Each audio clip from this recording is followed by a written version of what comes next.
We go now to the White House National Security Advisor, Jake Sullivan. Good morning to you, Jake. Good morning. You were on that hour-long call between President Biden and Russian President Vladimir Putin. There were no breakthroughs. Is there any reason to believe Putin is going to take any of the diplomatic options you've given him? Look, I'm not going to predict what Vladimir Putin's going to do. All I can do is make sure that we're prepared to respond either way. If Russia wants to continue engaging diplomatically to find a way forward to address their security concerns and our security concerns, we're prepared to do that. If Russia decides instead to take major military action against Ukraine, we're prepared to respond decisively. But there's no diplomacy underway right now. There's nothing that came out of yesterday's call.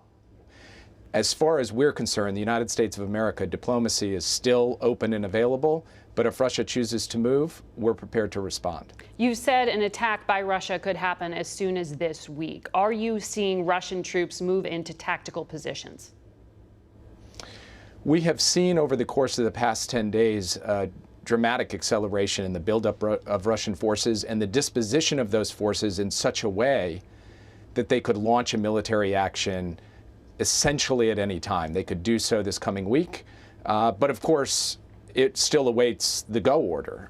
And so therefore, we cannot predict the precise day or time that they may take action. We also are watching very carefully for the possibility that there is a pretext or a false flag operation to kick off the Russian action in which Russian intelligence services conduct some kind of attack on Russian proxy forces in eastern Ukraine or on Russian citizens and then blame it on the Ukrainians.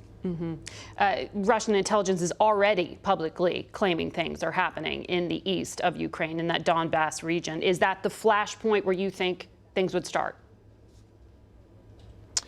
It is one distinct possibility, and to your point, the Russian media has been laying the groundwork for this publicly by trying to condition their public that some kind of attack by the Ukrainians is imminent. And there is a kind of bizarre quality to all of this where the Russians are claiming they are the ones who are under threat, despite the fact that they have amassed more than 100,000 forces on the troops of, on the border of their neighbor. And they have done so not just on their own territory, but on the territory of Belarus, which is the country, of course, that borders Ukraine to the north. Right. I mean, you said on Friday in the White House briefing room, Americans should get out within the next 24 to 48 hours. That puts us at today. What are you telling Americans who remain? Should they go underground? Is it too late to leave now?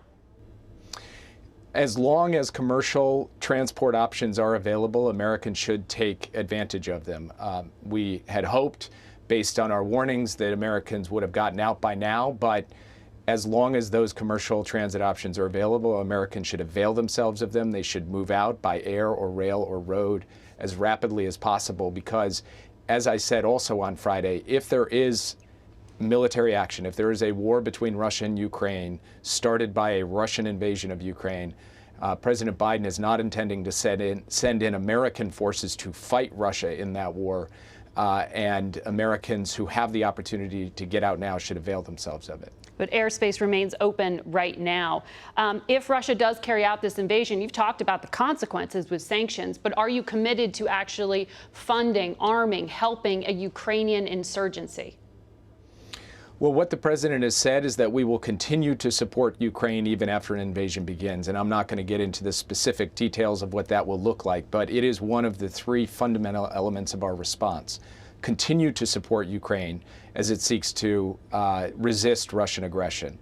Second, impose severe and swift economic measures in concert with our allies and partners that go at Russia's financial system and at its defense industrial base. And then third, reinforce, reassure, and deter. That is, reinforce NATO territory, reassure our allies on the eastern flank, and deter Russia from any action against NATO allies to whom we have a sacred Article 5 commitment to defend.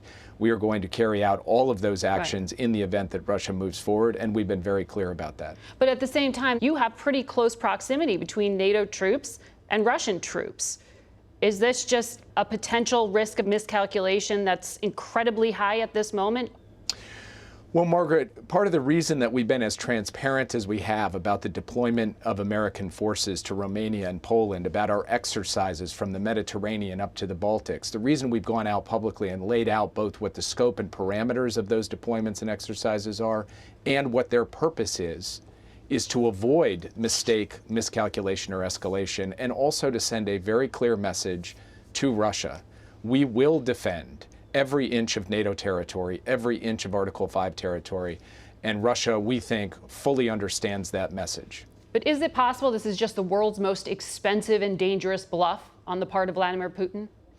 Again, as I said at the top of your show, I can't get in the head of Vladimir Putin, and I can't predict exactly what he's going to do. The United States is prepared, our allies are prepared, and now it's up to Russia to determine what the next step they will take is. Jake, I know Afghanistan and Ukraine couldn't be more different, but there is always the risk when you are making policy choices that you're fighting the last war instead of addressing what's happening now.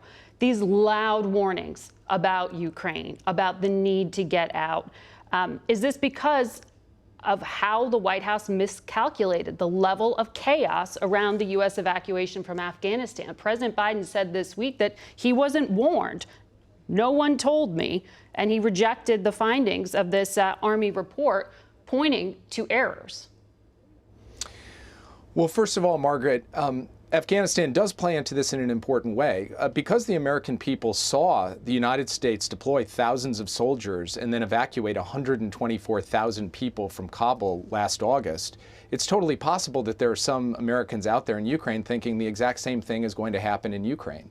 And it's our obligation to indicate to them that that is not, in fact, the case, that there is a big difference between ending a 20-year war in Afghanistan and sending American forces in to fight Russian forces near their border in a war in Ukraine, which the president is not prepared to do.